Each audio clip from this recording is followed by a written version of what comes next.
Hey everybody, Ryan here at eTrailer. Today on our 2021 Subaru Forester, we're going to be taking a look at and showing you how to install the EcoHitch Class 3 trailer hitch receiver.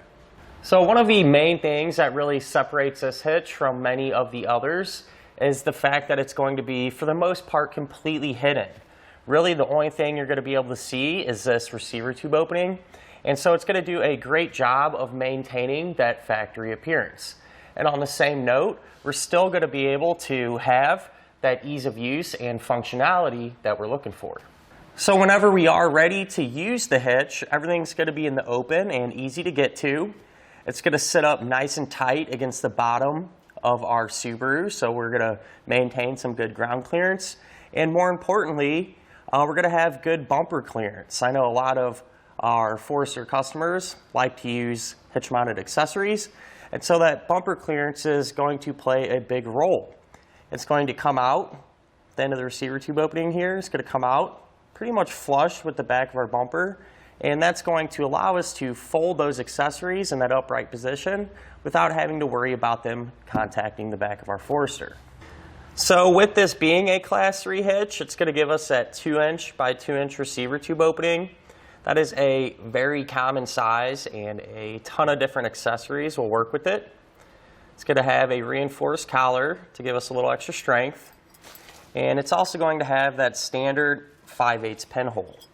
Now keep in mind, a pin and clip does not come included, but if you need one, you can grab it here at eTrailer. We're going to have plate-style safety chain openings that do sit a little bit past our pin and clip there. So they should give us more than enough space to use just about any size hook that we might have. As far as the hitch's weight capacities go, it's going to have a 525-pound maximum gross tongue weight rating. And that's going to be the amount of weight that's pushing down on the hitch. That's a pretty high number, and you should be able to use pretty much any size bike rack or cargo carrier that you would want to, for example. As far as the maximum gross trailer weight rating goes, that's going to be 3,500 pounds, and that's going to be the amount of weight that's pulling on the hitch. So that is the weight of your trailer plus anything that you might have on it. Now I do always like to recommend, never a bad idea just to grab your Subaru's owner's manual. That way you can make sure your Forester can pull that much weight safely. And with that being said, if you do plan on doing some towing, never a bad idea either to grab some trailer wiring. That way the lights on your trailer will match up with the lights on the back of your Subaru, and you'll be safe and legal. Now I'm going to give you a couple of measurements, and you can use these to help figure out which hitch-mounted accessories to get. From the ground to the top inside edge of the receiver tube opening, that's going to be about 15 inches. So if you do plan on doing some towing, chances are pretty good you're going to need to get a ball mount with a slight rise. From the center of the hitch pin hole to the edge of the rear bumper, that's going to be about 3 inches. And you can use that measurement to figure out that if any folding accessories you might have can be stored in that upright position without contacting the bumper. But at the end of the day, a hitch you really can't go wrong with. Not only is it going to look great, but it's also going to be super functional. And kind of as an added bonus, it's also made from recycled materials. Now as far as the installation goes, really not too bad, even though you do have to remove the bumper, and I think it is definitely worth it. To begin our installation, we're going to be here at the back of our Forester, and since the hitch actually is hidden behind our bumper cover, we are going to need to remove it. Now it's really not as bad as it sounds. After a couple of fasteners, a couple clips, it comes right off for the most part. So to get that done, first thing we're going to need to do is get our taillights removed. So we'll open up our hatch to gain access to the panels. So if we look right here, we're going to have these plastic panels, and these are held in place by two plastic fasteners. So you take a Phillips head screwdriver and you're just going to very lightly turn. You don't really want to put pressure on it. If the whole thing wants to spin, you can kind of hold it with your finger and stop it. And then we're able to pull that fastener out. The same thing for this one up here.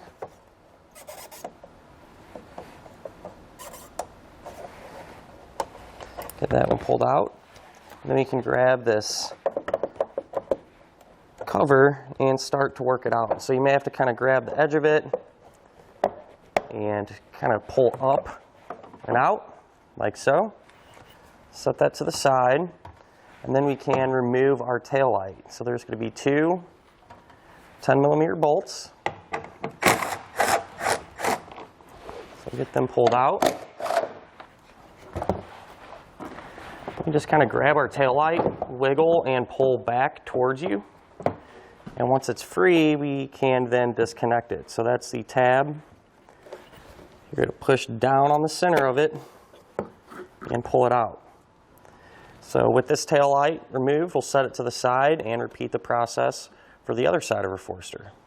Now we can move over to our wheel wells, and we're going to have a few fasteners we need to remove. This one up here at the top. What you're going to do is use a trim tool or a flathead screwdriver. You're going to push down on the center of it, and then we can get behind the base of the fastener and pull it out like so. A little bit further down, we're going to have an 8mm screw. So grab my socket, pull that out as well. Then if you move in just a little bit, we're going to have one more push pin. So we'll pry under the head, pull it out, and from this point on, anything we do to this side of our vehicle, we're also going to repeat to the other side because it'll be set up the exact same way. Now underneath the vehicle, along the bottom edge of our fascia, we're going to have multiple push pin type fasteners that we need to remove. When we take this one out, it should release our mud flap. So we can drop that down and just set it to the side. Metal exposed one underneath there. We can pop that out and just do the same thing for the remaining fasteners that run along this edge.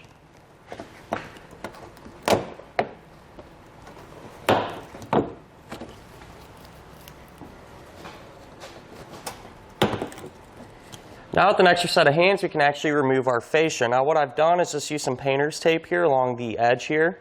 That way we don't accidentally scratch or paint up or anything. But what you're going to do is start at the corner and just carefully pull out on it. And that's going to release these clips. So once you get up to this area, you can kind of work it back and forth, and the clips will release. Now you may have some wiring. In our case over here on the driver's side, we do have a connector, so we'll need to separate that. Push down on the center of the tab.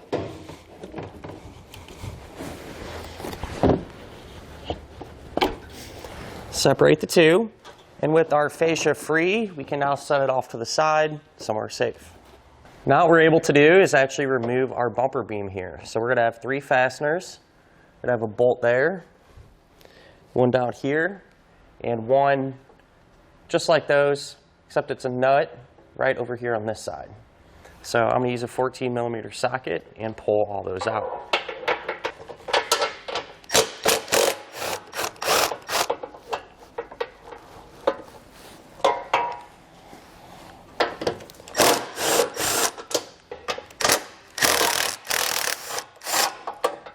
So once you get that last bolt out, I already removed the ones on the other side of our bumper beam. You can just remove it by pulling straight back, and we'll set this to the side. At this point, what we need to do is lower our exhaust some. That way we're able to get some hardware in place once we get our hitch in. So underneath the vehicle here, what I'm going to do is take a strap and run it from side to side. That way we can not only help support our exhaust, but kind of control how fast and how far we let it down. So to actually lower the exhaust, we're going to have three rubber isolator hangers, just like this one here. I'm going to spray these down with soapy water, some type of lubricant. Then I'm going to take a pry bar and pry one side of that rubber hanger off. The other one's going to be just on the other side of our muffler. So we'll do the same thing. Then if we kind of follow the exhaust pipe towards the front, we're going to have one more right there. So once we have all three of those removed, what we're able to do is loosen up our strap and let our exhaust down a little bit. Now we can go ahead and remove our heat shield. It's going to be held in place by 4 10mm bolts, just like this one here. So we'll have one more or less at each corner.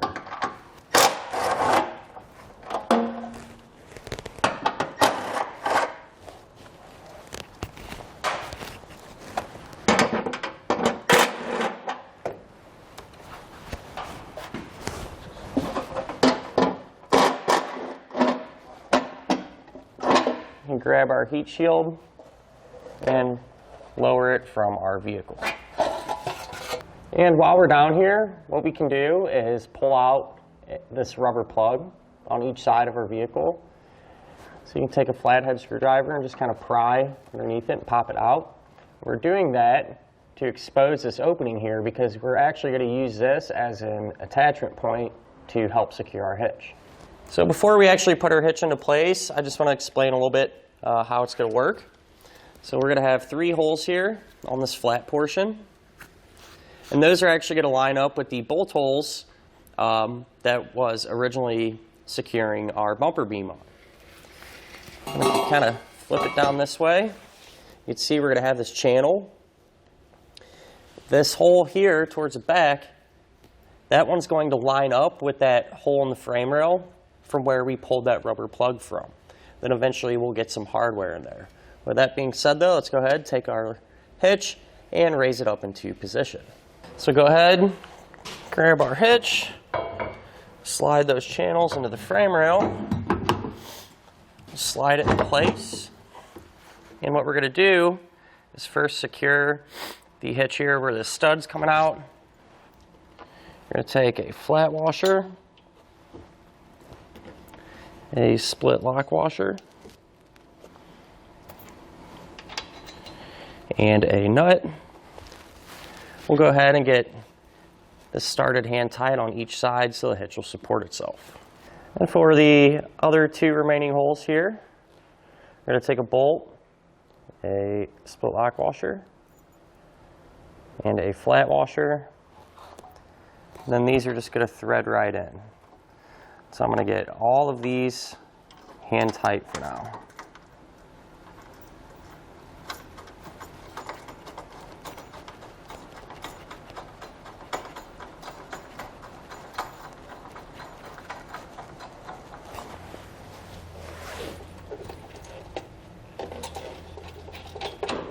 Now we can get our hardware in the bottom of our frame rail. And in order to do that, we're going to take the included pull wire, we're going to take the coil end of it, feed it up, and we're going to push it towards the back of our vehicle. And we're trying to get it through an opening in our hitch.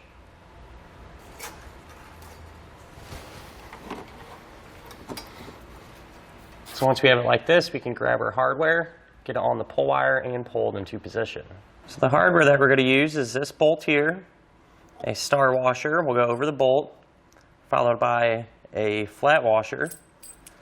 And then the bolt is actually going to thread onto that pull wire. So we'll thread that on.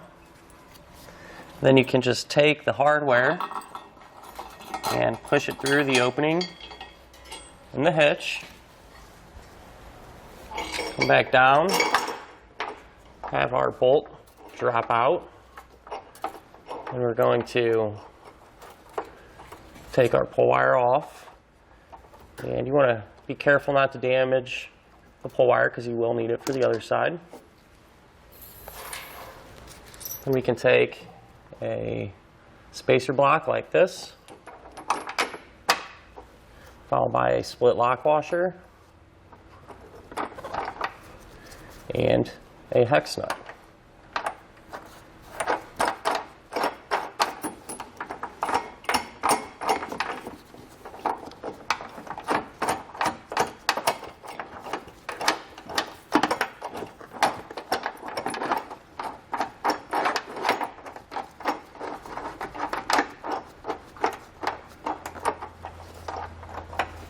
So now that we have all of our hardware in place and hand tight, we'll come back and first snug up this hardware using a 17mm.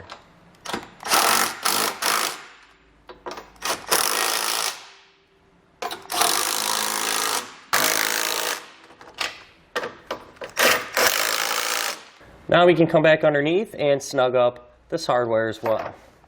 I'm using a 19mm to tighten up these nuts. Once all of our hardware is snug, we can come back and tighten it all down using a torque wrench to the amount specified in our instructions.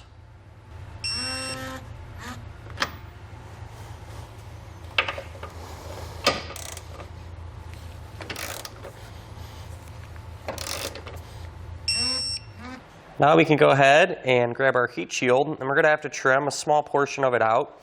That way it'll clear the hardware and the frame rail. So I just marked that out there, and I'm just going to use a pair of 10 snips to cut out that portion of the material.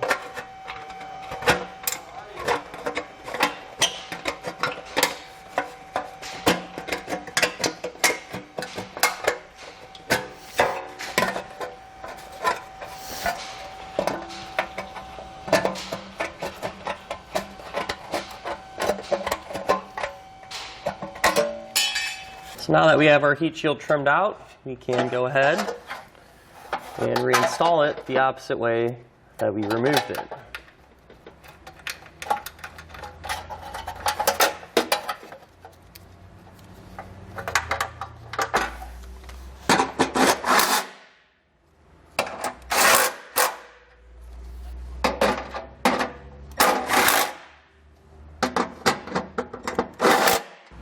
At this point, we can just raise our exhaust back into position. So I lubricated all the hangers again. And what I'm going to do is just use my hand to kind of guide the isolator hangers back onto the metal portion. And once our exhaust is once again supporting itself, we can go ahead and remove our strap. Now we can trim out a small portion of the bottom of our fascia. That way our hitch will clear it. There's a diagram and instructions that you can follow, and so I went ahead and drew out the lines there. This is pretty thin plastic. I'm going to use a Dremel tool to get that cut out, but you could use a pair of snips, a sharp utility knife, a tool like this, or a combination of all of them, whatever works best for you.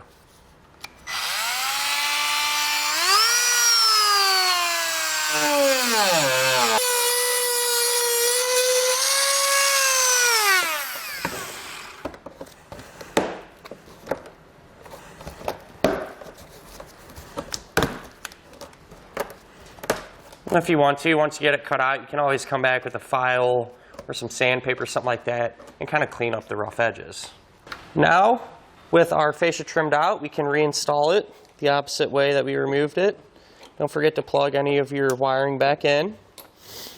So this is just going to kind of go around our hitch and snap back into position.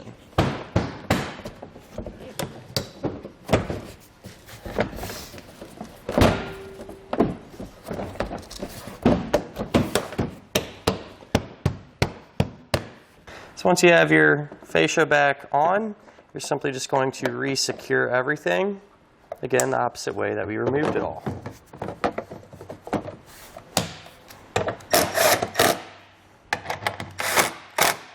And that'll finish up our look at and our installation of the EcoHitch Class 3 trailer hitch receiver on our 2021 Subaru Forester.